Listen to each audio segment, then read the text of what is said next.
Praise Lord. Hallelujah. ഇന്ന് ദിവസം സങ്കീർത്തനങ്ങൾ 32 6 തിരുവചനത്തിലൂടെ ഈശോ നമ്മോട് സംസാരിക്കുകയാണ്. ആകയാൽ ദൈവഭക്തർ ആപത്തിൽ അവിടുത്തോട് പ്രാർത്ഥിക്കട്ടെ. കഷ്ടത കരകവിഞ്ഞൊഴുകിയാലും അത് അവരെ സമീപിക്കുകയില്ല. യേശുവിന്റെ സഹോദരരെ, ഇന്നത്തെ തിരുവചനത്തിലൂടെ നമുക്ക് കാണുവാൻ സാധിക്കും. ഈശോ പറയുന്നത് എങ്ങനെയാണ്? അവിടുത്തോട് സദാ പ്രാർത്ഥിക്കുന്നവരായി ഇരിക്കുവാൻ ഈശോ എന്നെയും നിങ്ങളെയും ബോധവാന്മാരാക്കുകയാണ്.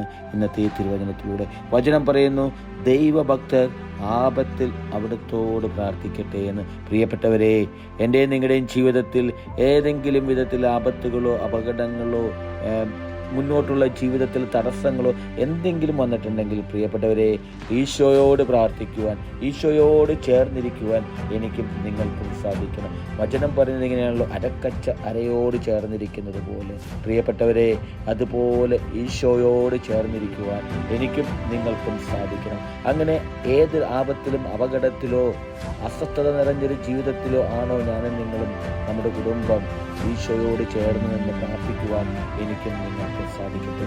എന്ത് തന്നെ എൻ്റെ നിങ്ങളുടെ ജീവിതത്തിൽ ഉണ്ടായാലും, കഷ്ടത കരകവിഞ്ഞൊഴുകുന്ന ഒരവസ്ഥയിൽ കൂടെയാണോ ഞാനും നിങ്ങളും കടന്നു പോകുന്നത്? സാമ്പത്തികമായ ഞെരുക്കത്തിലാണോ, അതോ രോഗപീഠകളിലൂടെയാണോ? അങ്ങനെ ഏതെല്ലാം വിധത്തിലൂടെ ഞാനും നിങ്ങളും കടന്നു പോയാലും ഈശോ പറയുന്നു, അത് അവരെ സമീപിക്കുകയില്ലെന്ന്. പ്രിയപ്പെട്ടവരെ, എന്തുകൊണ്ടെന്നാൽ ഈശോയുടെ ഉള്ളം കയ്യിൽ സദാ നമ്മളെ കാത്തു സൂക്ഷിക്കുകയാണ് ദൈവം തമ്പുരാൻ.